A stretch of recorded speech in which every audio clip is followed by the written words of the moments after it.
நேர்களே, இன்றைக்கு நாம் மிக முக்கியமான ஒரு செய்தி. இந்த செய்தியில ஏராளமான சதிகள் இருக்கிறதா அப்படின்னு பார்க்க போறோம்.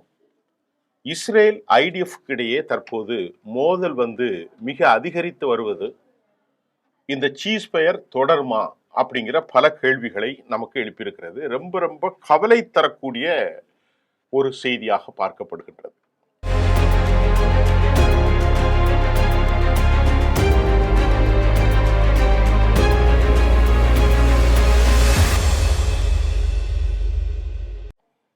அதாவது காசாவில் IDF-இன் மீது ஹமாஸ் தாக்குதலை நடத்தியிருக்கிறார்கள்.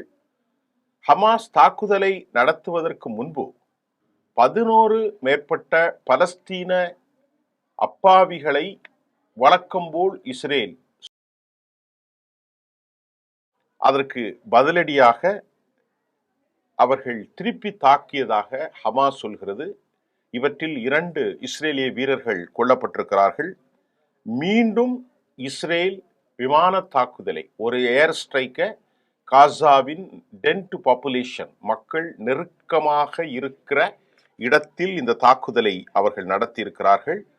இஸ்ரேல் வரம்பு மீறி இருக்கிறது. இஸ்ரேல் நெதன்யாகு எவாடிங், அதாவது அவருடைய இந்த commitments under the pressure from coalition of terror அப்படின்னு ஹமாஸ் சொல்றாங்க. எவார்டிங் ஹிஸ் கமிட்மெண்ட்ஸ் என்ன அவருக்கு அது தேவை அப்படின்னா, நெதன்யாகுக்கு எவார்டிங் his commitments under pressure from coalition, his coalition of terror. அது என்னன்னு உங்களுக்கு புரியுதா? அந்த வார்த்தைக்கு அர்த்தம் வேற ஒன்றும் இல்லை, அவருடைய கூட்டணியில் இருக்கக்கூடிய பயங்கரவாதிகள், அதுதான் அர்த்தம். அது உண்மையும் கூட. அதை நான் அந்த செய்தியில கீழே சொல்றேன். அவர்கள் திருப்பி திருப்பி நெதன்யாகு ஒரு கொதிநிலைக்கு கொண்டு போறாங்க. என்ன கொதிநிலை என்றால், இங்க பாரு, இந்த ஒப்பந்தம் எங்களுக்கு சரி வராது, மீண்டும் காசாவில் அமைதி வரக்கூடாது. எங்களுடைய நோக்கம், நாங்க ஆதரவு கொடுக்கிறது என்னன்னா, திருப்பி அந்த மக்களை அனைவரும் ஃபோர்ஸ்ஃபுல்லா எவாக்குவேட் பண்ணணும். எங்களுக்கு தோராவில் கொடுத்த மாதிரி காட் ப்ராமிஸ்ட் லேண்ட், ஜெருசலேம், மேற்கு கரை, தற்சமயமாக இருக்கக்கூடிய கஸா, அதுக்கப்புறம் கிரேட்டர் ஸ்டேட் திட்டத்தில் நாம எக்ஸ்பேண்ட் பண்ணணும். இதுதான் எங்களின் நோக்கம். அதை விட்டுட்டு அமெரிக்கா சொன்னது, பக்கத்தில் இருக்கக்கூடிய அரபு முஸ்லிம்களை எல்லாத்தையும் கேட்டுட்டு நீ அவர்களை தாக்குதல் ஏதாவது ஒரு காரணத்தை படிச்சு குழப்பி விஷயத்தை முடிக்கணும். அதான் அவங்க சொல்றாங்க. அதுதான் இன்னைக்கு செய்தி. Netanyahu evading his commitments. என்ன ஒரு the commitments under the pressure from the coalition of terror. IDF ஏர் ஸ்ட்ரைக்கும் பண்ணிட்டாங்க. இப்போ கொஞ்சமாவது நினைச்சு பாருங்க, உண்மையிலேயே சமாதானத்தை விரும்புவர்கள் மக்களை கொள்வார்களா? இப்ப நம்ம ஹமாஸ் எல்லாம் பேச வேணாம், ஹமாஸை விட்டுருங்க. அது நம்முடைய பல பேருடைய பார்வைக்கு அது ஒரு பயங்கரவாத இயக்கம் வைத்துக் கொள்வோம். இவர்கள் ஒரு சமாதானவாதிகள், யூதர்கள் சமாதானவாதிகள், பயங்கரவாதிகள் ஹமாஸ், விட்டுரும். இப்ப நம்ம பயங்கரவாதி ஹமாஸாக இருந்தாலும் ஒரு சீஸ்ஃபயர் அக்ரிமெண்ட் நம்ம போட்டிருக்கோம். All international leaders, eminent distinct personality, they were participated. The agreement had been signed. இப்போ international community have been continuously watching. இதுதான் இப்போ போய்கிட்டு இருக்கு, ongoing process. இப்போ இவங்க deliberately they created the confabulation, the conflict among the society. இதுதான் நாம இப்போ உண்மை. ஆகவே இந்த நிலையில் ஒரு ஏர் ஸ்ட்ரைக் செய்து இதன் மூலமாக எவாடிங் அவர்களுக்கான அந்த கமிட்மெண்ட்ஸ் என்னன்னா, அவர்களுடைய கூட்டாளிகள் கொடுக்கிற நெருக்கடியில் மீண்டும் ஒரு குழப்பத்துக்கு சதி செய்கிறார்கள் என்பது உறுதியாக உறுதியாக உறுதியாக தெரிகிறது. ஏன்னா ஹமாஸ் ரொம்ப பாதிக்கப்பட்டிருக்கிறாங்க. கஸாவுடைய மக்கள் ஒன்றுமில்லை, 1 லட்சம் உயிர்களை பலிகொடுத்தார்கள். 69,000 பேர் என்றாலும் அது லட்சத்திற்கும் மேற்பட்ட உயிர்கள். 2 லட்சத்திற்கும் மேற்பட்டவர்கள் ஊனமுட்டார்கள். ஆகவே 23,10,000 மேல் அவர்கள் உயிர்களை இழந்திருக்கிறார்கள், ஊனமுற்றிருக்கிறார்கள். அந்த நிலையில் நிச்சயமாக இஸ்ரேலோடு அவர்கள் சமாதானத்தை தான் விரும்புவார்களே தவிர போர் செய்வதற்கு, பிரச்சனைகளை குழப்புவதற்கு ஒருபோதும் அவர்கள் விரும்ப மாட்டார்கள் என்பது உளவியல் ரீதியாக நாம் அறிந்து கொள்ளக்கூடிய ஒரு உண்மை. அப்படி இருக்கும்போது வேண்டுமென்றே டெலிபரேட்லி, அதாவது இந்த பிரச்சனையை உருவாக்குவது, வேண்டுமென்றே உருவாக்கி ஒரு போலியான கருத்துருவாக்கத்தை, ஒரு ஃபேக்கட் illusion has to be created. அதாவது அவர்கள் உருவாக்கினார்கள், உருவாக்க முயல்வார்கள், இன்னும் உருவாக்குவார்கள். இதுதான் உண்மை. இந்த நிலைய என்ன நடக்குது அப்படின்னு பார்த்தா, ஹமாஸ் சொல்றாங்க நாங்க ஒரு போலீஸ், அதாவது அந்த பகுதியில மக்களுடைய ப்ரொடெக்ஷன், மக்களுடைய வாழ்வாதாரம், அது மாதிரி ஆன்டி சோசியல் எலமெண்ட்ஸை இருந்து ப்ரொடெக்டட் ஃப்ரம் த பீப்புள். அவர் எங்களுடைய ரைட்டு, எங்களுக்கு ஓன் ரைட்ஸ். அக்கார்டிங்லி இந்த டிராப்ட் ஹாஸ் பீன் மேடு. அதில் உருவாக்கப்பட்டதில் அதனுடைய மிக முக்கியமான செய்தி இதாக இருக்கிறது. அதில் யாசிர் அபு சஹாபாப்ஸ் அண்ட் குரூப் இப்போ கோலியேஷன் டைப் வித் இஸ்ரேல். இந்த இவர்களை அவர்கள் கண்ட்ரோல் செய்கிறாங்க. ஆஸ் பர் சீஸ் பேர்ல அங்கே ட்வைஸ் பலமுறை தாக்குதல் நடத்துகிறார்கள், பலரை பிடிக்கிறார்கள். இது இஸ்ரேலுக்கு பெரும் இழப்பாக இருக்கிறது. ஏனென்றால் இங்குள்ள காட்டி கொடுப்பது உளவு செய்திகள் அனைத்தும் யாசிர் அபு ஷபாபுடைய அந்த குரூப் தான் செய்து கொண்டிருக்கிறார்கள். ஆக இதை உடனே அங்க அவங்க கலவரத்தில் ஈடுபடுறாங்க அப்படின்னு சொல்றாங்க. ஒன்று, எந்த ஒரு குரூப்பாக இருந்தாலும் தங்களை காட்டி கொடுத்தால் வேட்டையாடுவது இயற்கை தானே, அதுதான் அங்க நடக்கிறது, வேற ஒன்றுமல்ல. அமெரிக்கா கடுமையாக எச்சரிக்கிறார்கள். டொனால்ட் ட்ரம்ப் அவர்கள் எச்சரிக்கிறார். ஹமாஸ் காசா போலீஸ் ஆக்ஷன்ஸ் அகேன்ஸ்ட் மிலிட்டன்ஸ், இந்த மிலிட்டன்ஸ்னா ரெபல்ஸ்.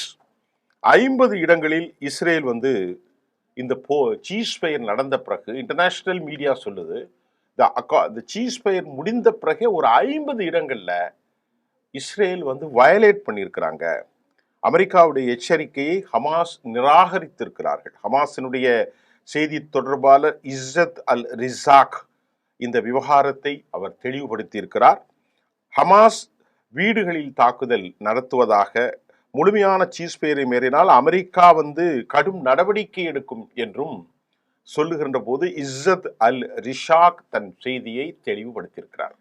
அதே நேரம் போலீஸ் போர்ஸ் அவங்க என்ன சொல்றாங்க, நாங்க police force have taken the response their own national duty to protect the citizens. இந்த மக்களை காப்பது எங்களுக்கான உரிமை, இதை பத்தி கேட்கறதுக்கு உங்களுக்கு ரைட் இல்லை அப்படிங்கிறாங்க. தாங்கள் இராணுவத்தை கண்காணிக்கும் அதே சமரத்தில் எந்த holding accountability under the local laws எல்லாவற்றையுமே இஸ்ரேல் மீறுகிறது.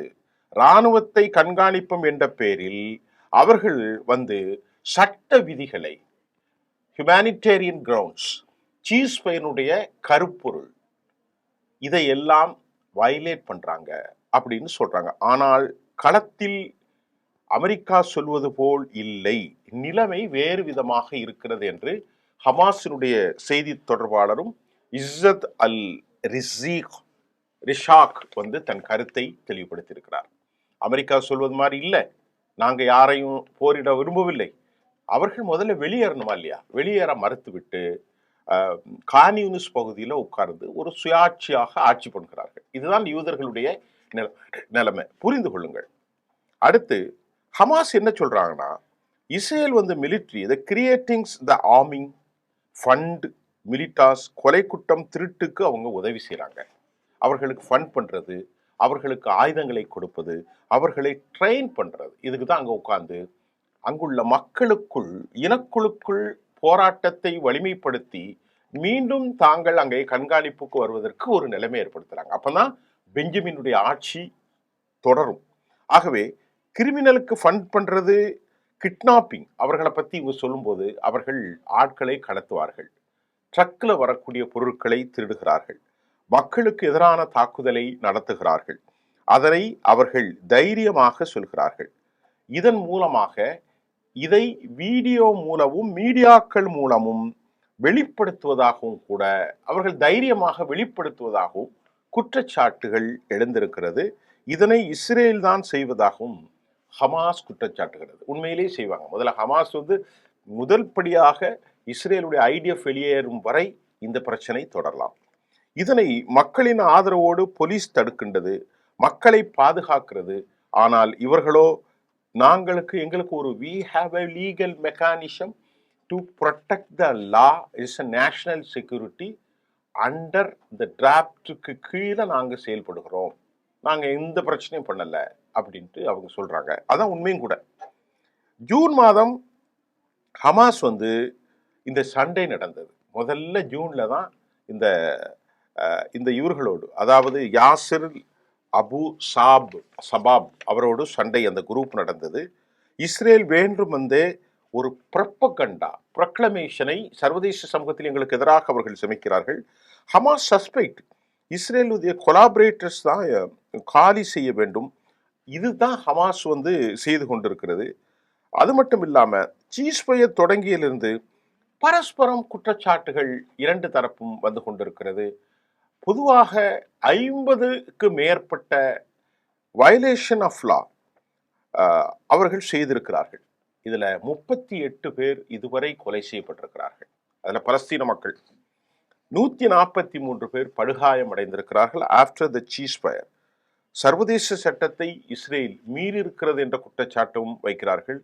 இஸ்ரேல் நேரடியாக பொதுமக்களின் மீது ஈவு இரக்கமில்லாமல் குண்டுகளை வீசி 11 பேரை கொலை செய்திருக்கிறார்கள். இந்த குற்றச்சாட்டுக்கு அப்புறம் பிளாக் எஃபர்ட்ஸ் ரஃபா எல்லையிலிருந்து உள்ளே வரக்கூடிய ட்ரக்ஸ் வாகனங்களை அவர்கள் குறைத்திருக்கிறார்கள். ரஃபா ட்ரக் செல்வதை நிறுத்தியுள்ளது. மறு அறிவிப்பு பிஎம்ஓ அலுவலகத்திலிருந்து, நெதன்யாகுடைய பிரைம் மினிஸ்டர் ஆஃபீஸ்லேருந்து வரக்காட்டியும் உள்ளே அனுப்பப்படாது என்று செய்யும் இன்றைக்கு ரஃபாவை அந்த கதவடைப்பு செய்திருக்கிறார்கள். 2 பாடிஸ் கண்டுபிடிக்கப்பட்ட அதே நேரம் இஸ்ரேல் உடல்களை கொடுத்து கொண்டிருக்கிறார்கள். நேற்று முன்தினம் 2 உடல்கள், ஹோஸ்டேஜ் உடல்கள் அவங்க வேகமாக தேடிக்கிட்டு இருக்காங்க. ஏன்னா ஹோஸ்டேஜை காரணம் காட்டி மறுபடியும் சீஸ்ஃபயரை வயலேட் பண்ணி டிசென்டான ஒரு கருத்து மாற்றத்தை உருவாக்கிறாங்கல்ல, ரொம்ப கவனமாக அல் கசம் ரொம்ப வைப்ரண்டா, there's activities is going to be very vibrant. அது ரொம்ப சுறுசுறுப்பாக போயிட்டு இருக்கு. ஆனாலும் அதை நம்ப மறுத்து இவங்க டெலிபரேட் அட்டாக் மேடு அதை செய்கிறாங்க. இந்த இடத்துல Trump have no choice but to go and kill them. America என்ன சொல்றது, அப்படி தொடர்ந்தால் நாங்கள் ஹமாஸை கொள்ளுவோம் என்று அமெரிக்கா சொல்கிறது. இதெல்லாம் வெறும் வார்த்தைன்னு வைங்களேன். அவருடைய நிலைமை அங்கே 70 லட்சம் பேர் கூடி ஒரு பெரிய டிக்டேட்டர்ஷிப்பை உலகம் ஃபுல்லாக நடத்திக்கிட்டு இருக்கிறான்னு சொல்லி மக்கள் அங்கே கொந்தளிச்சுக்கிட்டு இருக்காங்க. அதனால ட்ரம்ப் சும்மா பேருக்கு ஒரு வார்த்தையை சொல்கிறார். அது சாத்தியமில்லை. நெதன்யாகு என்னன்னா, இந்த டெரிட்டோரி டீமிலிட்டரைசேஷனாக ஆகணும். 2000க்கு மேற்பட்ட பிரிசனர்ஸை கொடுத்திருக்கிறார்கள். நம்ம ஏற்கனவே அல் ஜசீரால சொன்னோம். நாக்குகள் வெட்டப்பட்டு, உதடுகள் கத்தரிக்கப்பட்டு, பற்கள் எல்லாம் உடைப்பட்ட நிலையில் 135 உடல்களை அவர்கள் கொடுத்த ஒரு கொடூரத்தை சொன்னோம். இதற்கிடையிலே நெதன்யாகுனுடைய அந்த கோலியேஷன் நேஷனல் செக்யூரிட்டி மினிஸ்டராக இருக்கக்கூடிய அவர் வார் கிரை அப்படிங்கிற ஒரு தலைப்பில் ஒரு செய்தி வந்திருக்கிறது. புதிதாக போரிட வேண்டும் அவர்கள் சொல்கிறார்கள். மீண்டும் தூண்டுகிறார்கள் ரெனிவல் ஆஃப் வார். அது மட்டும் இல்லாம பென்கேவிர் என்ன சொல்றாரு, இதெல்லாம் நமக்கு ஒத்து வராது, மறுபடியும் நாம போர் செய்யணும். புரிந்து கொண்டதா? இஸ்ரேலியாம் போர் செய்யறன்னு. இதெல்லாம் ஓப்பன் ஸ்டேட்மெண்ட், நான் சொல்லல. இஸ்ரேல் டைம்ஸ்ல உள்ள செய்தியை சொல்றேன். அவர் என்ன சொல்றாருங்கிறத இப்போ வாசிக்கிறேன், நீங்க பாருங்க. பென்கேவிர் மீண்டும் போர் செய்ய வேண்டும் என்கின்றார். ஐடிஎஃப் காசாவை முழுவதாக அழிக்க வேண்டும். அவர் சொன்னது அப்படியே சொல்றேன். நீங்க போய் இஸ்ரேல் டைம்ஸை பாருங்க. அங்குள்ள ஏராளமான ஹயாம் நிறைய நாளிதழ்கள் அந்த செய்தி வந்திருக்கு. சீஸ்ஃபயர் ரொம்ப டேஞ்சரஸ். யார் சொல்றா? அவர் சொல்றார். இஸ் வுட் நாட், இதை நம்ம அலோவ் பண்ண முடியாது. ஹமாஸ் ஒரு நாசி டெரரிஸ்ட் குரூப் அப்படிங்கிறாங்க. நல்லா இருக்கு, ரொம்ப சூப்பர். ஹிட்லரை போன்றவர்கள் தான் Hamas. Terrorist organisation that must be Detroit அப்படிங்கிற கருத்தையும் நேஷனல் செக்யூரிட்டி மினிஸ்டர் பென்ஜமின் ஏதாவது யாரு அவர் பென்கேவிர் சொல்கிறார். அப்போ தெரிஞ்சுக்கிட்டா இதெல்லாம் open they must be destroy. நெத்தனியாக வந்து டெட்லைன் அவங்க கொடுத்துருக்குறாங்க. ஆனால் எத்தனை நாலு டெட்லைன் கொடுக்கல. அவருடைய யாஹூதாத் பார்ட்டி கோயிச் கவர்மெண்ட்ஸ், நீ இந்த டெட்லைனை நீ மீறி இருக்க, இத்தனாம் தேதியில் சொல்லாட்டணும், நாங்கள் உனது அரசுக்கு கொடுக்கக்கூடிய ஆதரவை விளக்குவோம். ஆகவே சுமோட்ரிச் இவன் மோசமான ஒரு ஆள், பெசலில் சுமோட்ரிச். இந்த ஆள் யாருன்னு கேட்டனா, இவர் வந்து அந்த நாட்டினுடைய நிதி அமைச்சர். அவரும் வந்து கடும்போக்கு ஜெனிசத்தினுடைய அந்த கடும்போக்கு தீவிரவாதி. இவர் எக்ஸ்தலத்தில் வார் என பதிவு செய்திருக்கிறார். வேற ஒண்ணுமே போடல. இருந்தாலும் வார் WAR அவ்வளவுதான். கிரேவாருங்கிற தலைப்புல தான் அந்த செய்தி சர்வதேசத்தில் அது வெளியாக இருக்கிறது. ரஃபா மீதான குண்டுவீச்சு, ஹமாஸ் கடும் குற்றச்சாட்டுகள், 11 பேர் IDF-ஆல் கொல்லப்பட்டார்கள். இது ஒரு தெளிவான வயலேஷன் என்பது இப்பொழுது வந்திருக்கிறது. 24 மணி நேரம் கடந்து போன இந்த நிலையிலே இவ்வளவு சூழல் நடந்திருக்கிறது. அமெரிக்கா ஹமாஸின் மீது மிக கடுமையான குற்றச்சாட்டுகளை பதிவு செய்திருக்கிறது. ஹமாஸ் ஆயுதங்களை கீழ் வைக்க மறுத்திருக்கிறது. தொடர்ந்து சடலங்கள் மீட்கப்பட்டு வருகிற நிலையில் ஒரு கவலை என்னவென்றால், இது தொடருமா இல்லது வரம்பு மீறிய பல ஆயிரம் ஆண்டுகளுக்கு முன்பே பொய்களை தன் வாழ்வியல் சாத்தியமாக சொல்லி கொண்டிருக்கிற யூதர்கள். இதில் நம்ம ஒரு பத்திரிகைலாம் இது என்னுடைய பர்சனல் கருத்து, அவர்களுடைய வரலாறு அப்படித்தான் இருக்கிறது. நான் மறுபடியும் சொல்லுவேன், இது என்னுடைய பர்சனல் கருத்து, இது மீடியாக்கள்லாம் அப்படி வரல, இது என்னுடைய கருத்து. நாம் அதை படிக்கிறோம்ல, ஏராளமான கிதாபுகளை புத்தகத்தை நாங்கள் படித்து கொண்டிருக்கிறோம். அவங்க அப்படிதான் இருக்கிறாங்க. ஹமாஸ் வந்து நிச்சயமாக போர் செய்வதற்கு விரும்ப மாட்டாங்க. அவர்கள் பயங்கரவாதிகள் தான், நீங்கள் சொல்வதை போன்று. அது தப்பு இல்லை. 1500 பேரை மக்களை கொலை செய்தார்கள், அது எந்த காலத்திலும் ஏற்றுக்கொள்ள முடியாங்கிறதுல நமக்கு கரெக்டாக இருக்குது. இது ஒரு பக்கம் வச்சிருவோம், நம்ம டெக்ளேர் பண்ணிடுறோம். நீங்கள் இன்னைக்கு செய்கிற அநியாயம் என்ன? இப்போ இன்னைக்கு அப்புறம் ஒரு விஷயம் மட்டும் தெளிவாக சொல்லி முடிச்சிடுறேன். தனக்குத்தான் வினையை இழுத்து கொண்டிருக்கிறார்கள். இவங்க எவ்வளவுதான் அழிவை கோரினாலும் அது நாளை சுயாதீன பாலஸ்தீனத்திற்கான அது வேண்டுகோளாகத்தான் அது அமைய போகிறது. அது எந்த கானான் தேசமும் அவர்களுக்கு கிடைக்க போவது இல்லை. அநீதியாக மக்களை கொலை செய்து கொண்டிருக்கிறார்கள். ஆகவே இவர்கள் செய்கிற அக்கிரமங்களும் இவர்கள் செய்கிற எல்லை மீறலும் ஒரு புதிய பலஸ்தீனத்திற்கு விடிவெள்ளியாக ஒரு பெரிய கதவை தடையில்லாமல் அமெரிக்காவே இதை முன்னெடுக்கக்கூடிய ஒரு காலம் நெருங்கி வருகிறது. அதுதான் இந்த செய்தியினுடைய தொகுப்பு. அடுத்த செய்திகளோடு நாளை உங்களை சந்திக்கின்றேன். நன்றி.